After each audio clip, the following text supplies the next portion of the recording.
Our stock markets are down as President Trump's long-threatened tariffs against Canada and Mexico. President Trump is moving forward. México no quiere confrontación. Partimos de la colaboración entre países vecinos. Mexico has just thrown a curveball that's shaking the very foundation of the U.S. auto industry. Cutting off critical supply chains is causing chaos in production and exposing deep vulnerabilities. This bold move is more than retaliation.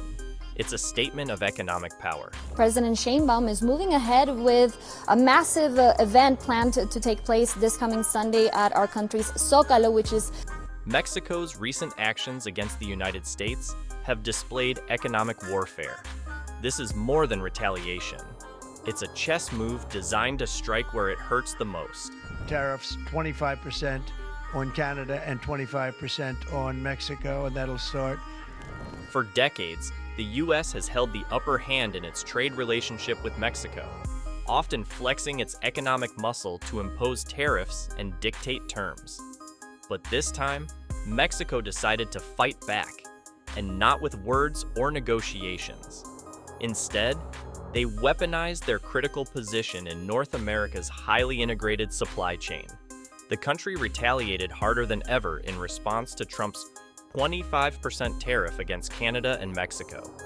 Retaliation was expected to the Trump-imposed tariffs. No surprise there. But American households and businesses will be caught in the fray the longer this trade war continues. To that end, the U.S. automotive industry relies heavily on Mexico for a seamless flow of parts and components, forming a system that's as fragile as it is efficient. Mexico saw this interdependence as an opportunity, not a weakness. They disrupted this carefully balanced system by halting the export of essential auto components. Bold move. It was a surgical strike, aimed squarely at the heart of American manufacturing. The fallout was immediate and devastating. Their CEO just a few weeks ago was talking about the idea that these tariffs would blow a hole in the American auto industry, alluding to the idea that Trump has talked about wanting to look out for the American auto industry, and instead what we've gotten is a lot of costs and a lot of, Automotive giants like Ford, General Motors, and Stellantis were among the first to feel the shockwaves. Production lines in key states like Michigan, Ohio, and Kentucky stopped with critical parts no longer crossing the border. Entire factories were forced to shut down, leaving thousands of workers idle and millions of dollars lost daily. These numbers represent the lifeblood of local economies, particularly in regions already struggling with industrial decline. And it didn't stop there. The ripple effects were massive. Ancillary sectors, industries supplying raw materials like steel and aluminum, were in disarray. Logistics companies, reliant on the steady movement of goods, faced chaos as shipments were delayed or outright canceled.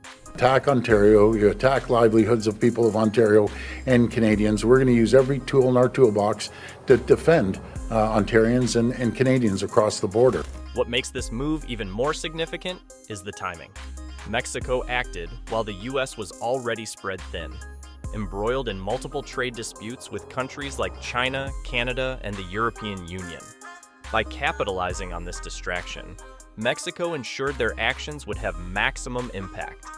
It's the kind of strategic timing that forces one to wonder, was this purely a reaction, or had Mexico been preparing for such a moment all along? The answer might lie in their preparation. For years, Mexico has been quietly reducing its dependence on the U.S. economy, forging new trade partnerships with countries like China and members of the European Union. This sort of cluster in around 5% pay cut for the economy as a whole. It's pretty significant stuff. Takes 2 years for it to reach that point. Back in the U.S., the damage is far from contained. Already burdened by inflation, consumers now face a new challenge: skyrocketing car prices.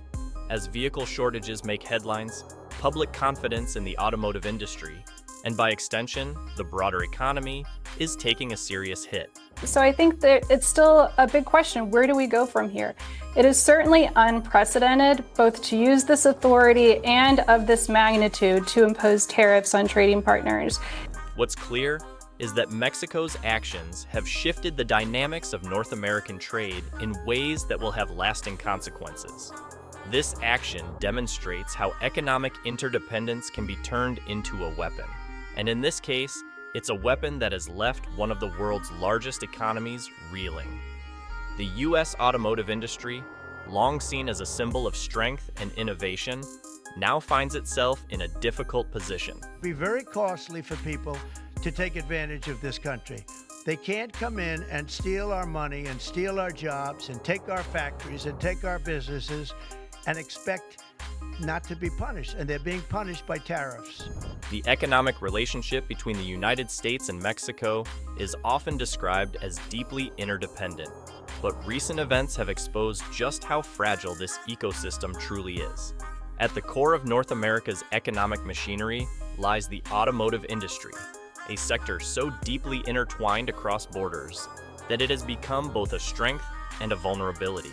This is a situation where, Stellantis has quite a bit of production both in Canada and Mexico. Virtually the whole industry over the last, decade and a half has gone into Mexico because of the lower cost production. And so this is going to be sort of, widely felt because of the interconnectedness of. For decades, automakers in the United States have relied heavily on Mexico for cheaper labor and critical components that keep their production lines moving. This offshoring has created an efficient but precarious system, one that Mexico has now skillfully disrupted. Ford, where you have a situation where this is the automaker that employs the most U.S. workers, that has the most U.S. production. Their CEO just a few weeks ago was talking about the idea that these tariffs would blow a hole in the American auto industry. Take the Ford Motor Company, for example.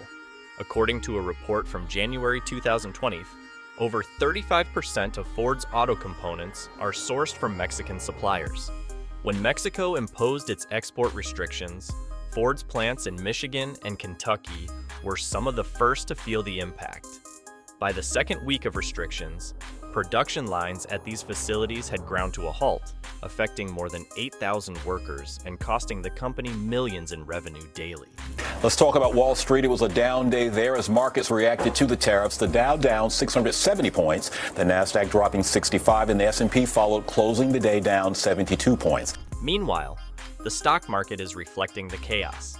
As news of halted production and disrupted supply chains spread, investor confidence in the automotive sector took a nosedive. Shares of Ford fell by 18% in just 3 weeks, while General Motors saw a 21% drop over the same period. Even companies indirectly tied to the industry, like logistics giant J.B. Hunt and steelmaker Nucor, experienced declines of 10% and 15%, respectively. This turmoil contributed to a broader market downturn, with the Dow Jones Industrial Average losing over 800 points by mid-February 2025. If he were to impose the tariffs, then what would be the incentives for the Mexican government to continue to cooperate on these matters? Amid this economic upheaval, Mexico's political strategy becomes clear.